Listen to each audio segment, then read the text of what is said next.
today is February the 3rd, 2016. My name is Tanya Finchum, and along with me is Dr. Charles Abramson.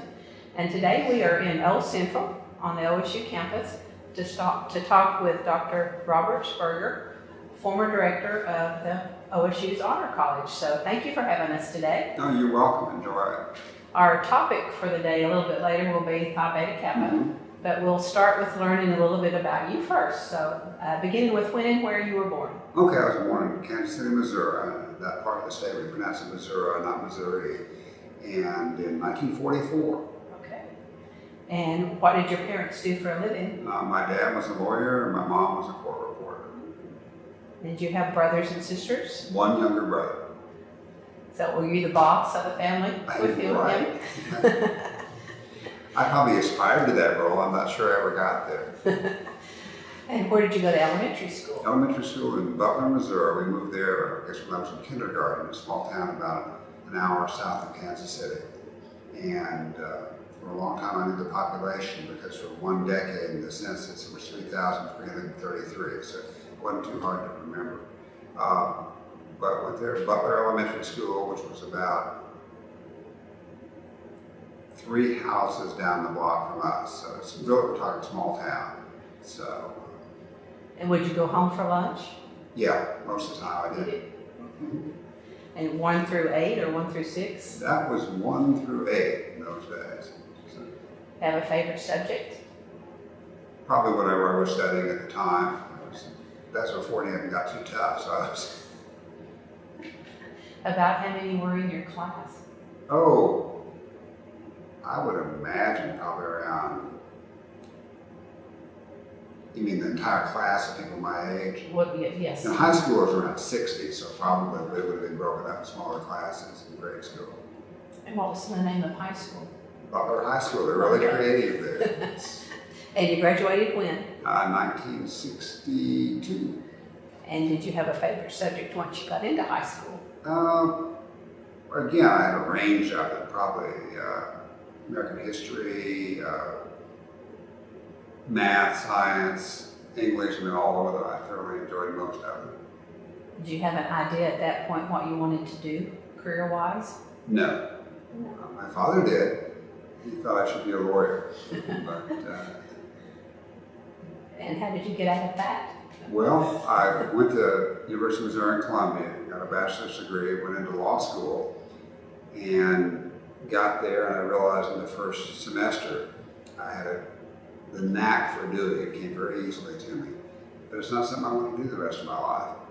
So I called the political science department to see if they had any money lying around that they could bring me back in graduate school the second semester. And, my old advisor said they could find something, and after reading me the story of the return of the prodigal, and then that got worked out.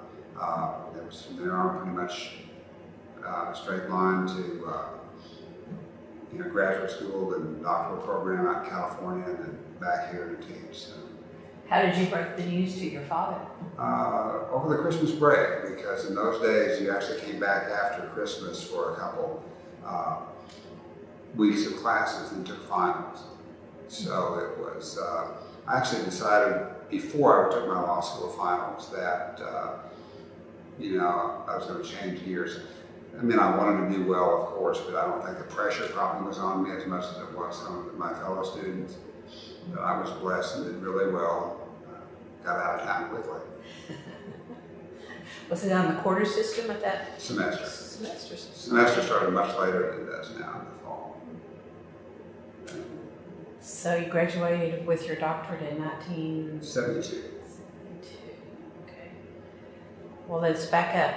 At what point were you a member of Phi Beta Kappa when you were undergraduate? Yeah, in Missouri, yes. And how did you become aware that that was even an option or going to happen or whatever? Oh, I think I'd heard of it before because one of my almost major professors in political science was active in the Phi Beta Kappa chapter. But as far as I was simply summoned at some point and said, you've been elected, you accept, and so forth. It was just kind of out of the blue in that sense. I mean, I sort of hoped I would be because I knew about what class rank we had and things like that, several of us, but it was that just, like I said, it sort of showed up. Here they are. So. And were your parents pleased? I think so. Aware of how significant? That I don't know, to be honest with you.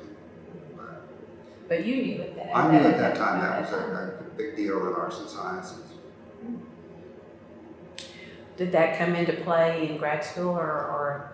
Not for the master's, because I went to undergraduate there, so that was just kind of known quantity. Graduate school and doctoral program was one of the strangest things. I went through ROTC back in those days in a land-grant school. Males had to take ROTC for 2 years. That was mandatory. It was part of the Morrill Act. So you had to do that. It's time of the Vietnam War. And I figured, well, I'm going to have to wind up over there probably anyway. So I might as well do the second 2 years of ROTC, which would get you a commission if you're going to go as an officer. Which I had an appointment in the Judge Advocate General Corps when I was in law school. Of course, that sort of had to change. I told them I didn't want to go to law school, but they let me shift over to a master's in political science. That was not a problem. But then the rules were you could go for one advanced degree, then on active duty for 3 years in this case, then whatever they did after that. So the Army, in its own inimitable way, sent me a piece of paper, much like the thing you were having me signing a minute ago, that was this will certify that blank is completing his medical residency in this hospital, which didn't seem to fit what I was doing. So there was a phone number somewhere I found. It was at Fort Benjamin, Harrison, Indiana, I think it was, where the paperwork people were. And I talked to the lady there a time or two over a couple of years. So called the up there, and she apparently was out to lunch, or who knows where she was. So I get the commanding general, who's in charge of all the officers on this academic delay program all over the country. And he said, well, we messed up, we'll send you the right form. What are you going to do after you get your master's? I said, well, sir, I knew enough to do that. Go on active duty and go back and get a doctorate. So that kind of sounds kind of dumb. Why don't you get the doctorate first? I said, well, sir, kind of gulping. My understanding is the rules say you can only have one advanced degree. And he said, well, they do, but I'll make an exception to that. You get yourself accepted to a doctoral program, and I'll grant a waiver, and you can get your doctorate first. So I went rushing, as you might imagine, up to the political science department at the University of Missouri and said, okay, where do I go, guys? One of them said, you go to Princeton. The other guy said, no, you go to the University of California, Santa Barbara, because kind of the top guy, what you wanted to do, just went there from the University of Chicago. And well, I had no great desire to go back in the east and cold and all that good stuff. Santa Barbara sounded sort of nice. And the guy that was there was I was fairly familiar with. So, and the guy telling me to go to Santa Barbara had a Princeton doctorate. So he was saying not what they used to be as far as he was concerned in political science. Okay, so I applied to UC Santa Barbara. I have not taken the graduate record exam. And they said, we'll write letters for you and stuff, sent it out there. And lo and behold, I was accepted, given a teaching assistantship. A month later, maybe I got a letter saying, you can't have a teaching assistantship. We found a fellowship for you. I've never applied for this. We're just going to give you the free money instead. So show up out here whenever, and off we go.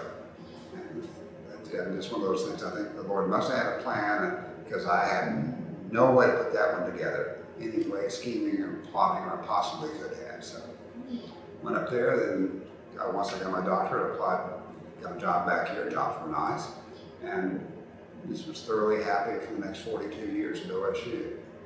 And meanwhile, the Vietnam War is over, and I go for active duty for training for one summer in Arizona, and then because I've been on paper so long, it ran out the military obligation. They had no need at that time for junior officers. I'm a captain by now in the Army Reserves, but that was the end of my military career. But I was there for a summer, and on paper, susceptible to being called everything I wanted to for that 6-year period. So Almost GI Bill in reverse. Sort of, yeah. Somebody else paid for it, not the federal government. Somebody in California was paying for it, that part of it. Did you get married in along the way somewhere? I was married up there, and unfortunately divorced, and then remarried back in Oklahoma. And OSU was your first academic job after Right. your PhD? They hired me and put up with me ever since. So. But did you apply for other places? I did a couple other places. I wanted a school that would, emphasize teaching, not just research and stuff. And so that was most what I was looking for. But in those days, you just sent letters out to any place that the placement folks out in California thought there might be a job. It was not as nearly as organized as it is now. This is the one that came through with a visit and offer pretty quickly, so I didn't have to worry about the others. Well, when you were growing up in Missouri, were you aware of Oklahoma State? Not really until I was in college. They had a good baseball team even back in those days, and they would come up and play in football. I had an aunt, uncle, great aunt and uncle who lived in Muskogee, so we were down here from time to time. So at least I've been in and around Oklahoma. Mm-hmm. And you ended up back in the middle of the country. Absolutely. I got back here as fast as I could from California. I know some people out there just love it, but it was way too fast a pace of life for me. So. Nice weather, though. Yeah, if you don't mind having one season, but I kind of missed the thunderstorms in the spring and the snow in the winter. But yeah, it was tough to have a campus with its own beach and mountains, a few miles in behind. So many of those were. Well, who was the president of OSU when you came here? Bob Conn was president way back when. So. And I believe he was the first one I remember him as. I think he was now. And that was 72. Had they already applied for round one for Phi Beta Kappa at that point? I believe so, and I believe what happened, some flap in the sociology department, we wound up on AAUP censure. And even though I think that was resolved, it was eventually, one of the Phi Beta Kappa rules in those days was that they would not grant a chapter to any institution on AAUP censure. I think that probably changed later, but that was, at least what was automatic. So couldn't even apply then. Then we got ready to apply, and a new president.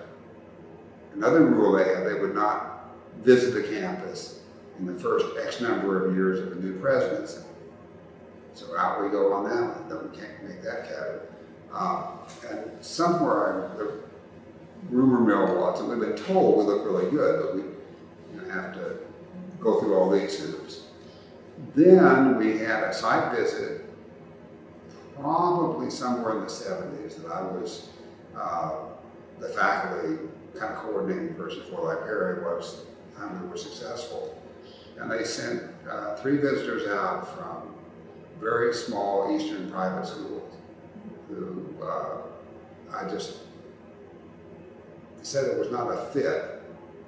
And what we were trying to do and what they were expecting was probably a safe thing.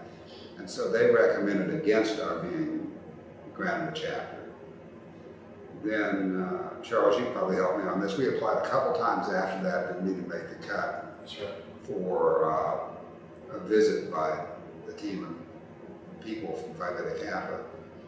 We, let's see, President Halligan, I think it was, then invited John Churchill to come out and meet with faculty and students and stuff to kind of get a better feel for things. And then we had the application that was a couple years later, maybe more than a couple. Anyway, we had that application that was successful. We got the visiting team, and then I'm told at that time, Phi Beta Kappa's attitude toward land grant schools and so on was much different than it was back in the 70s. So, and there were a number of other schools, like Texas Tech, places like that, that granted chapters. Well, how did you get involved with the effort? Back the first time around, I got sort of drafted by George Grease, who was Dean of Arts and Sciences, as I recall. I'm not quite sure why. Probably I was gullible and would take on something. Then nothing much happened as far as a visit until the one in which we were successful. So there wasn't much. We did some paperwork a time or two, and then I was, fully involved in honors, and so my part of it began to be less broad arts and sciences, more focusing on just the honors operation.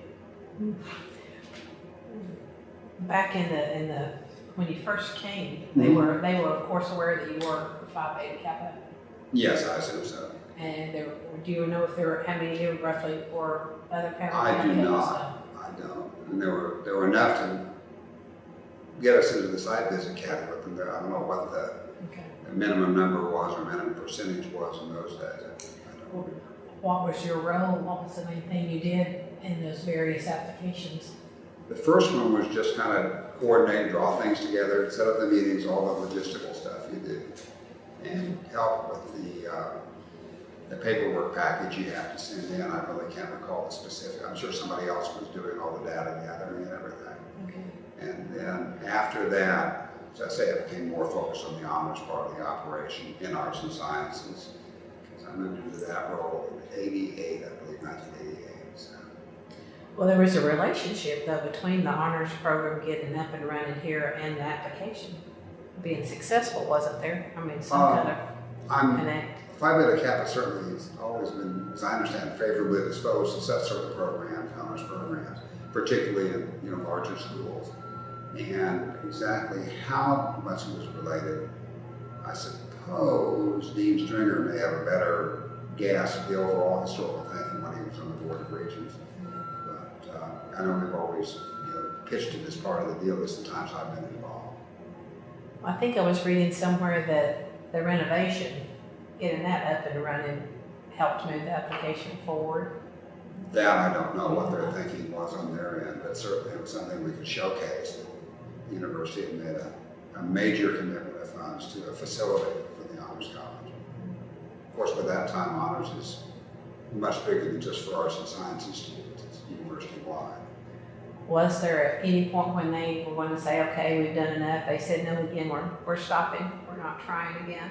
No, I don't think so. I think there were enough people who were committed to try. And we did have some faculty back in the 70s and even later who were adamantly opposed to it because they didn't believe the university valued their part of the curriculum sufficiently. So they literally were writing letters to the national office opposing OSU's application. So campaigning against you. Pretty much. That, as far as I know, did not happen this last time. But, I certainly know it happened back in the earlier ones. Do you recall the day that you got the news that it had passed, been approved? Yeah, I was down in the national meeting. I was one of the ones they took down to Florida, where they had the national meeting in their big conference hotel and stuff. And this time around voted on the spot. We were not in the room, but we were told shortly thereafter. And by that time, it was pretty obvious that everybody was telling us that things are going your way. And they had changed the rules also that you could not object from the floor and pontificate against somebody's application without first having raised it and given them a chance to respond and all this stuff. That'd be done in writing, I believe. Charles, correct me. It was much more difficult for somebody just to pop up and try to torpedo something, which I guess at least by some people's memory in the group had been known to happen before. Did the group celebrate in some way? Got in a plane, headed right back to Stillwater, but we were quite happy. And then we had some sort of an event here, but I honestly can't recall what it was, a little bit later.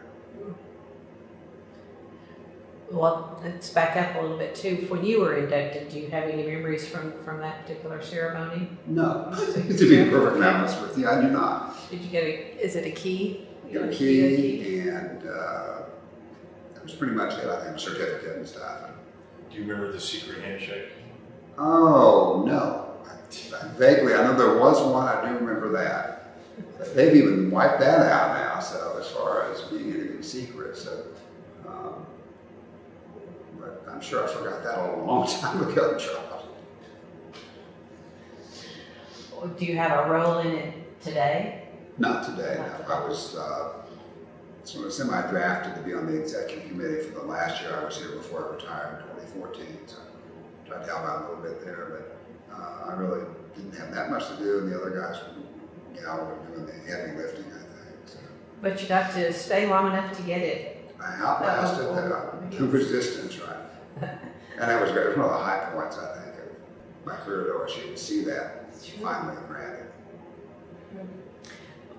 Well, along the way too, if you had students that were under you that have received, a nomination to be in the. Yeah, just the last year or so, because that's the only time they would have had a chance. I had dozens and dozens that, in my humble opinion, should have been inducted into Phi Beta Kappa, but of course we didn't have a chapter. So. But were they of the quality that Phi Beta Kappa looked for? Absolutely. And what you're involved with honor students, so Sure. you would expect that Right. to be the case. And I understand Tulsa got theirs before. Yes, OSU. Tulsa and OU both had them for quite a while before we got one. Would they go to bat for you, for OSU? I believe both of them did. They said when they were in Florida, they both of them were in favor of it. So which was good. And they came over for the chapter induction, whatever they called it. And they grant the chapter. We were up here in the old Central Assembly Hall, and representatives from TU and OU were here and participated in that, which we appreciate. And you attended the first induction ceremony here on Right. campus? Any special memories from that day? Just as, I guess part of me says it's about time. It was a lot of fun. I think perhaps students today don't appreciate the significance of Phi Beta Kappa the way they would back when I was in school. First of all, there's so many of these quote honor societies out there now, trying to get money out of the students. So this is blah, blah, blah. Before long, there's such a plethora of groups claiming to be honor societies that a lot of times the students, and some of them are inviting students as young as sophomores. And so by the time they get to Phi Beta Kappa, just one more of these people coming along, and we would have students asking, is this one really an important one or not? And I know the ones who were in the honors college, and the majority of them were, I was trying to help get the word out to them that, yes, this is definitely a big deal. You don't want to, not accept this one. So. And they pay a fee to join? Right, but I believe our chapter has some money that if they can't afford it, I believe there was one young man the first year, literally just couldn't afford it, and somehow the chapter came up with the funds to take care of him. And it's not a huge amount, it's a one-time thing. It's not every year coming back for more money from you. And the induction ceremony was in this building? Yeah, in the assembly hall, which is the large ornate room, the top floor of Old Central. And the significance of having it there? Well, it was this was the original building, so this would have been when, the cream of the crop of Oklahoma would have been, and Oklahoma Territory in those days, they would have been in that room. And the first graduating class of OSU till the graduates went across that little platform in there. So it was this just historical continuity, which was great. It's pretty neat. It was. Someone went into thinking to do it there? Yeah, I'm not sure whose idea it was. It was, we just all kind of stumbled on at once. I think it's most people in the room, you, Perry, just a fix the whole thing. Well, the people that attend, is it just the students or do their families come if they want? Families can certainly come. The faculty who are Phi Beta Kappa members are invited. Okay. And I think a majority of those showed up in the first one at least.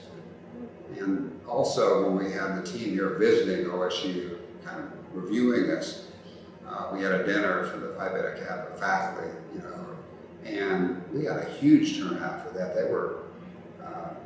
The visitors were quite surprised at the large turnout compared to most places they go. So that was a good sign that the faculty were supportive as well. Yeah, Booth was in the alumni center. Right.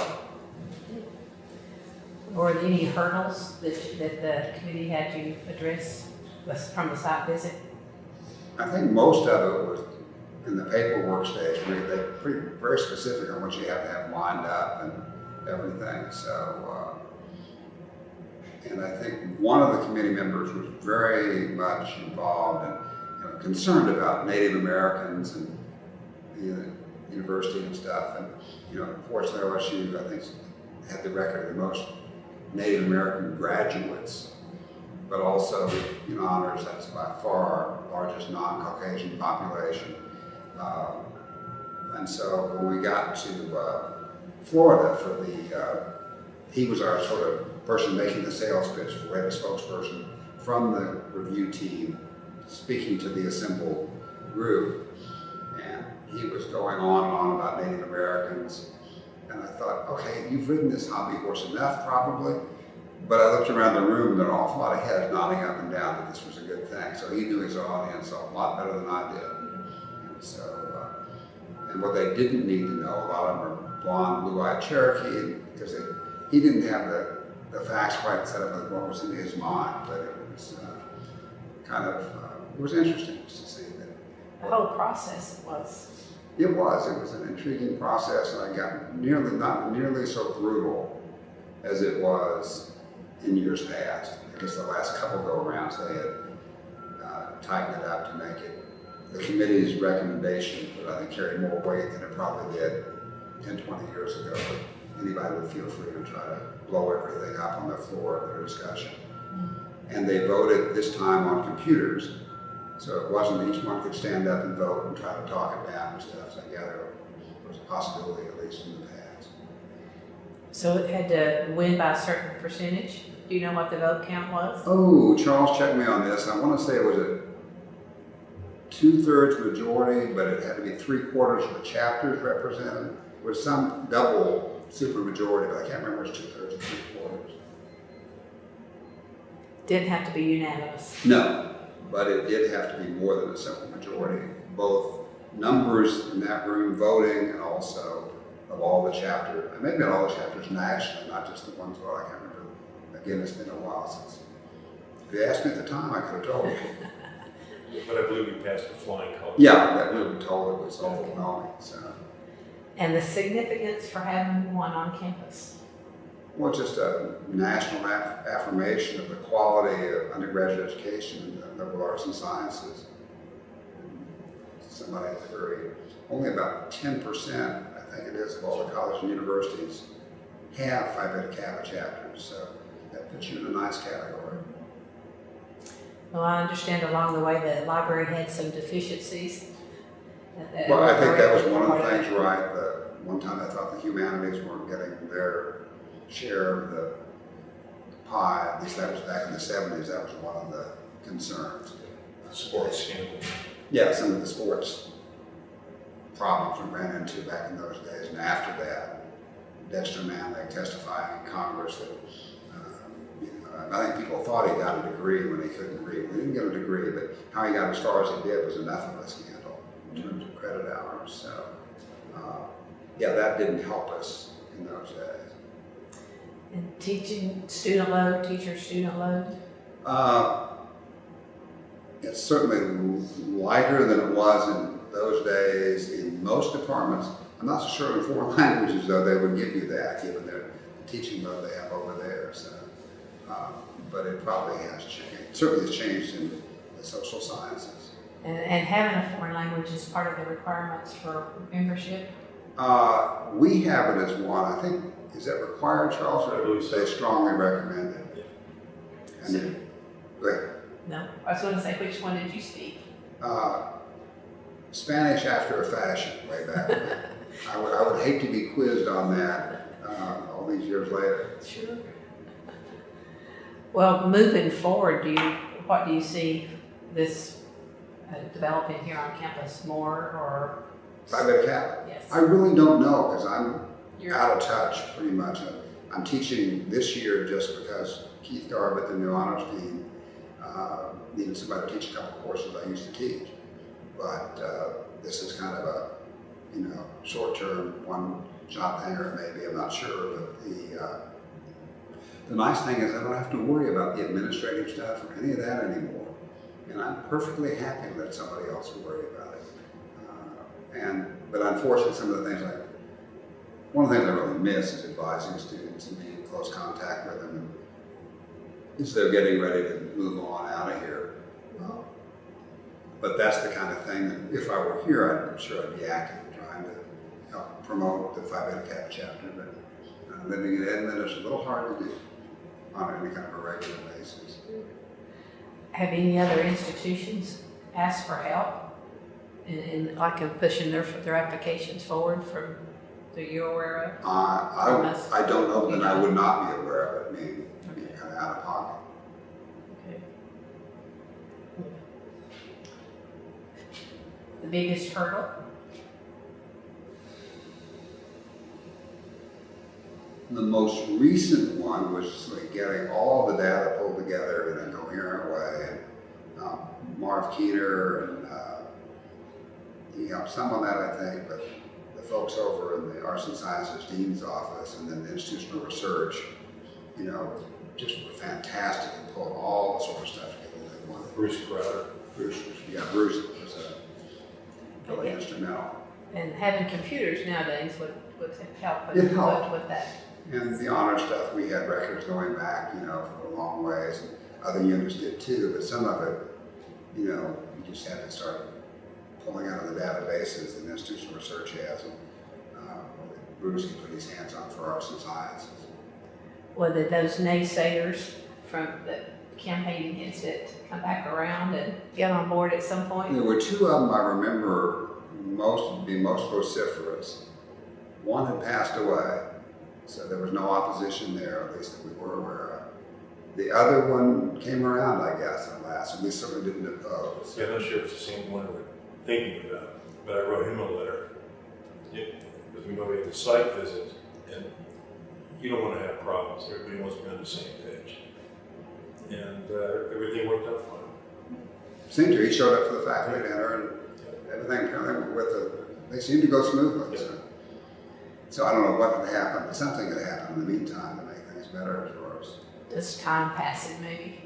I just don't know. Process 30-something years. I mean, it's going on 24 or something by the time. I remember sitting at one of the tables, and someone was complaining to one of the site visitors about the differences in male and female salaries here. And that was just totally wrong, because they were comparing in that salary range. They included the salary of the department head, which is maybe 2 or 3 times more than anyone else. So it was not a valid comparison. Right? Once that was pointed out, then it went smoothly. You kind of wish people had raised that with the committee beforehand, Sure. so they could have resolved it. But on the other hand, it probably made it seem like it was a legitimate, open thing if you're on the committee coming in. So I know sometimes when I do external reviews of honors programs, honors college, you get a little suspicious if everybody sings through the same sheet and doesn't have at least some little bit of differences of opinion on things.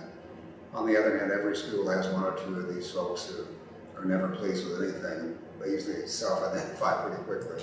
It was, but we were blessed to have almost everybody, as far as I know, pulling along. And if there were, they would be more sort of broadly institutional. It wasn't about the arts and sciences and so forth like that. Well, it came through several presidents during that time, from 1972 till now. And then President Hargis was all for it. Right. Was he a member? Was President Hargis a member? No, he was a business major, I think, as an undergraduate. Wasn't he? Yeah. Okay. And this is just liberal arts and sciences. So. Honorary member, maybe. No, he is now. He's not. Okay. That would make sense. Yeah. We had kind of an extra number you could do the first year to induct. So Dean Stringer was one, Ernest Hargis, Trish Houston, who had been active outside of the university, but been very supportive.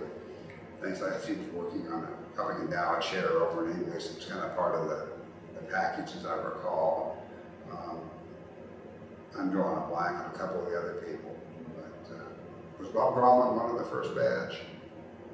Don't remember. Okay. We can look at that. I'll claim old age, and my memory is not. Okay. So what I remember about that is that I almost knocked Dean Stringer down. Probably not a good idea. No, I was the one in charge of bringing him to the podium.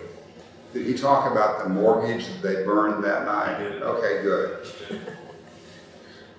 And we had hoped that they'd saved a copy before they burned it, but we don't know if they did or not. I don't think they did. I don't know if there was only one. He claimed he had the original one, so It would have been neat to have. gone out and smoked. But So you remember that ceremony? Yeah. That was kind of the hype was over in the alumni center. Was that planned or just kind of Oh no, that was part of the deal. That to burn it? He made the president at the time give him this thing, and he would burn it. At the time it was paid off by getting a chapter, and so this was part of it. Well, how much? Do you have any idea how much the mortgage was? Oh no, it was just symbolism. This is a promissory note. We are going to get one sometime. Symbolic. I believe that was it. Yeah. Well, it is expensive. There's Yeah, there are application fees and all that stuff, drawing things together, and then how many of us flew down to Florida? Probably 6 or 7 days. 6 or 7. Yeah. And they chartered a plane for that, a twin-engine plane to go down there and back. Fastest way to get there and back, as far as transit from the airport and so on. We just walk and hop on a car waiting for you at the other end. But I think that kind of gesture is the thing the president had done, and also I think he went back to the Phi Beta Kappa headquarters with the application and all that. So, made it obvious from the very top there was a real commitment to it. And you believe they would keep going if they hadn't got it in 12? They would have tried again? Oh, I hope so. I assume so. And I think having several of us on the ground in Florida helped, because a couple of questions did come up that we were able to pull up online degree sheets and stuff, and now that's not what that means. And so the people from our committee could then take that back to the people raising the questions. We didn't have a chance to talk, but they could take that information back and different aspects of things. So even that part was a multi-step. They would ask questions and figure it out and come back. Right. They would have people, once they got there, would ask the Committee on Qualifications, I believe it's called, give them questions, and then they would try to, if they didn't already know the answer, I suspect most of them they did, but a couple of them popped up. One was with, I think they could get a degree with almost no math or something. Well, somebody looked at the degree sheet and didn't have a clue. It just didn't look right to them, therefore. So once we talked them through kind of gender requirements, so I think it was math that took care of that. Ms. Perry mentioned in her last interview that it certainly helped that one of the members had an OSU connection. He was following to OSU. And we also had one of their national luminaries was apparently a good friend of Bob Sternberg, who was the provost then, which probably didn't hurt either. But, sometimes, maybe this time the stars were lined up a little better than they were in 72. We've been through it long enough, so you can just kind of accumulate it, I guess, at that point. And I will say we're a stronger school than we were in 72, Sure. certainly in the liberal arts and sciences. So to that extent, I think it wasn't like we got in just by beating the door long enough. We met their criteria. And the work that Bob Brown was doing with the scholars. Absolutely. It made a big difference as well. Well, it seems to have been, I don't know if it kind of pulled the university on the whole process and get more people involved and more attention I hope so. on campus. And there's probably still people that aren't aware. Oh, I would imagine the other colleges, with the exception of, let's say, business, because you have an economics, be a business student to get your economics major through arts and sciences. In fact, that's what mine was in political science in Missouri. They were housed in the business building, but for some reason their degree went through arts and sciences, some aspects of it. But they would know. Ron Moonlaw, as I recall, was over in economics before he retired, was Phi Beta Kappa, who was supporting. But if you go to engineering or agriculture and so on, there's no particular reason they would know, unless some faculty member over there, went that route in graduate school, but like Ron had an undergraduate economics degree in a liberal arts area in college when he got that undergraduate degree. So, yeah, I think the chance of just assuming that everybody's going to understand what Phi Beta Kappa is would like me understanding what the top honorary is in agricultural. I'm not going to know that necessarily. It's primarily arts and sciences. Mhm. Yeah, they define it as liberal arts and sciences, but not everything that is in arts and sciences here will count for that. Journalism, for example, does not count as a liberal arts degree as far as Phi Beta Kappa is concerned. So no matter how stellar some journalism student is, we cannot induct them into Phi Beta Kappa. No exceptions to the rule? No, it's just, these are the majors they will accept, period. Okay. So, And part of the recognition, if you like watching older movies, 30s, 40s, 50s, Phi Beta Kappa is mentioned in quite a bit of these movies. If you like the Thin Man series, for example, the detective series, oh yeah, it's mentioned in there almost every film. no, I missed that, so. He's Phi Beta Kappa. And look at some people's tombstones around those times. Same thing, Phi Beta Kappa on the tombstone. I think that's going out of fashion, probably. Yeah, I think it's kind of fashion. And in fact, I think even back in the 70s, when, and then after that, as I vaguely recall, Phi Beta Kappa was having some difficulty convincing people to accept membership. And that became an increasing problem. Part of it probably just the 60s and the rebelling against any kind of hierarchy or people thinking they're better or who knows what. And then also this proliferation of other types of honor societies probably has occurred. But I remember reading somewhere, it was in the popular press, that what before would have been, in the 30s or something, would have been just, people would have rushed to sign up, that there was a much greater resistance rate to accepting an election of Phi Beta Kappa. And we even had some that we invited and chose not to accept it, no matter what we did, trying to explain to them that this is really a pretty big deal. And money wasn't the reason why they said no? No, I don't think so. I think they just, and we had some students in honors that just don't want any of this sort of stuff. I'm sure anyone on the executive committee would gladly pay for some students. Well, if they say no now and decide later that they wanted to, is it retro? Can they go back? That's what we're talking about now. I don't know. I mean, So, and there's no rules in the charter that says, or in the main national association? oh, I'm sure that they've you got can't- something somewhere. Well, I think you leave it up to us, and at this point, we're still deciding that. But it looks like it's going to lean towards last time again. Because it is Phi Beta Kappa, but that's not the... I mean, they qualify. It would just be a matter that for one reason they didn't accept it. Did you leave it on your resume through the years? Sure. Did you do too, Almost. Charles? Yes. Maybe some of it was, there were fewer students back in It would have been about the same percentage, I think, by their rules. Senior classes have gotten larger, I'm sure, over the years. percentage was. Sure. I think in those days, it was way back when, it was 5% of the top juniors and 10% of the top seniors. And as far as I know, we didn't induct any juniors, did we? As far as I know. So but that's an option. And it's really much more, even more selective than the seniors for the juniors. It may have been one or two. That I just honestly don't remember. So once you got the nod that, okay, yes, you've been awarded this, then what do you come back and start to do? What are some of the things you... I got to watch Perry work with the registrar and sort through. It was easy to find the grade point averages. Then you have to go back and look at curriculum. And I'm sure Perry, or maybe Charles, you already have as well, but they have to have so many hours of the same foreign language and so on and so forth. And so it's not just grade point. It's a broad liberal arts curriculum, arts and sciences curriculum. But to set up the chapter, were there other steps in that process?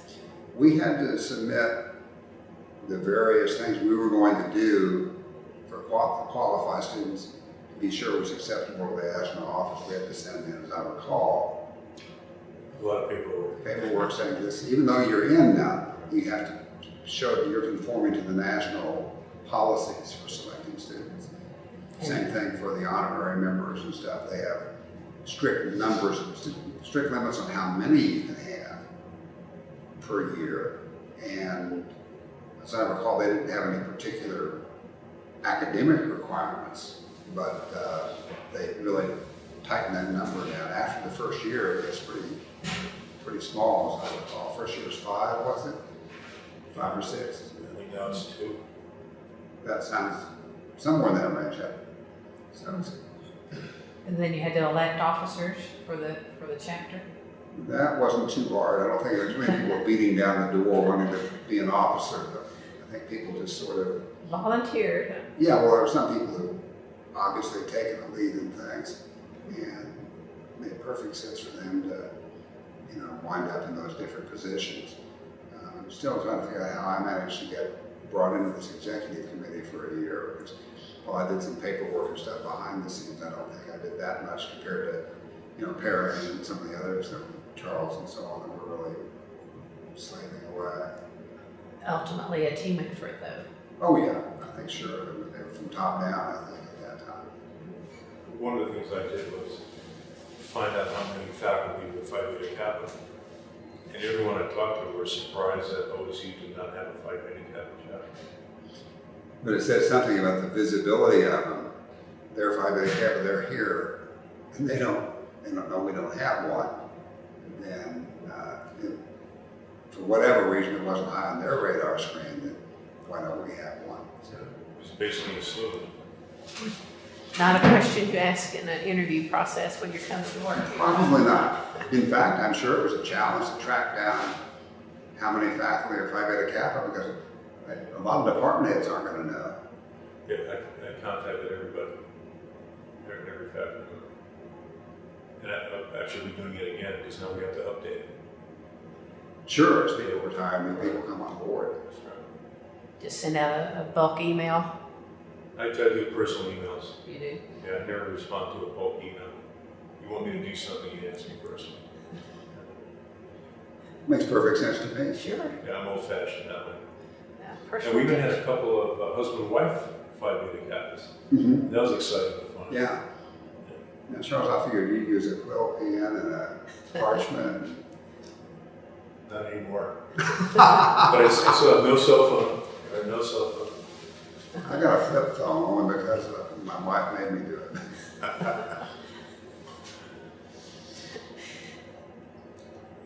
But I think Bob was saying, like I will, it's really one of the proudest accomplishments that we have. I think so. And Absolutely. helping to bring this here after such a long effort by by previous people. It took fortitude. Keep trying. But I do remember the discussion. I don't know if you were there, that if this application would have failed, there really was a potential in the room not to try for a while. The only meeting like that I remember, you with faculty meeting, I remember there's one over in Gunderson somewhere where I think we had a meeting that some people were a little down at the mouth thinking, why bother again? But you may be right, that could well have, if you Because you didn't wonder what more can OSU do, Mm-hmm. especially in that last application. Well, it's interesting that you mentioned land grants weren't involved with them earlier. Apparently that's what, again, what I was told, so Right. that's been many years ago, but it was just very much the small private liberal arts school. I remember, I think Helga Harriman was in the faculty then, and I think it was Helga, but I don't want to get blamed for quoting her on this, but pointed out that some of the small schools that had Phi Beta Kappa chapters probably wouldn't come close to qualifying. Some of them were just about to close their doors because of financial problems and stuff, but yet they were the ones kind of setting the rules for the new folks and looking down their noses at the larger state schools. But I'm hoping that was a minority, even that thing, just like we had some who were, opposed to our having a chapter for whatever their axe was to grind. That you had a few like that, but if that group can control the qualifications committee, if they happen to be a dominant sometime, that makes a big difference who gets in. or even has a chance to get in. Were there other institutions trying that same year? I'm assuming There were several more were admitted. One got blown up because of an athletic scandal. I can't remember exactly what it was, but they withdrew their application, I think, on advice that this wasn't going to fly. And the timing was something like just before the meeting or something. Yeah, Just incredible. short time. So, and that can always happen to anybody. You know, you can have some scandal blow up. And I don't know what happens if your president resigns 2 weeks before you go in, whether that counts or not, or even whether that rule's even in force anymore. But you know, gets hit by a truck, you could just get blown out of the water for no reason, for anything what you're doing. But once you get there, you know you've been through a process where it's not a cakewalk. You have to demonstrate to them that you meet the standards they say you have to have. And those have been in place a long time, from over 100 years or close to, over 100 years, isn't it? It's 100, pushing 140? For Phi Beta Kappa, Uh-huh. Not more than 200 by now. more than 200. 17. Almost, 76, I think, is when the first chapter was. 240 then. Yeah. Do my math. I'm not a math person. I would have never caught you. I caught me so. Any other questions, Charles? It was a pleasure. Well, thanks for the opportunity to visit a little bit about it, and just kind of looking back over the history of this whole effort to get it, but also just how OSU has changed over the years. Well, can you think of something that we should have asked that we haven't? Not really. You folks have been pretty thorough. I think that if I stop talking, I won't dig myself in any holes, so that's probably just as well. No, well, this building itself represents a lot, so it's nice to do the interview here Well, yeah, and your connection with this building too. So. well, that was another high point for me, as you might imagine, just getting Old Central from the Honors College home, and that was quite the statement on the part of the administration. The amount of money they were willing to put into this to bring it up to modern, code and everything was a good deal of money. But it's become really a showpiece for honors. And I think the Phi Beta Kappa committee really impressed. They kept saying, about that building you've got over there, in a very positive way. And then the installation ceremony was here, as we talked about, and anybody who was there would never forget that ceremony that was done. Music, and very, very nice. It really was. And part of it, they told us what we were going to do. But other parts, Bob Miller in particular was able to freewheel a bit of it to make it into more of a pageant than it would have been otherwise. So. And I think the first student induction ceremony was in the student union ballroom. Because there's so many. Yeah, there are so many that we couldn't possibly fit them in here. So between them and families and faculty and everything. It leaves an impression on them. It does. And those who witness it. So you retired in Summer of 2014. 2014? What have you been doing since? Well, for the first year, I learned that I could do absolutely nothing the best of them. I was thoroughly happy with my wife was threatening to form a support group for the spouses of recently retired folks. And so I said, well, let me see if Keith needs somebody to teach a couple classes. I can run over a couple days a week. He was very gracious and made that work out. So for a while anyway, I'm enjoying teaching. Whether the students are enjoying it, that's something else again. And are the classes in this building? Yes. Are they? He was able to get me set up over here. It's a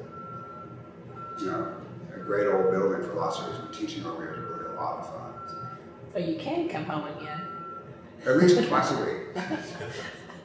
Where do you consider home since you're from Missouri? Oh, Oklahoma. I've been here since '72. I think I probably settled in. Okay. Well, if there's nothing else, we'll say thank you very much for talking with us. It's been a real pleasure visiting with both of you. Thanks.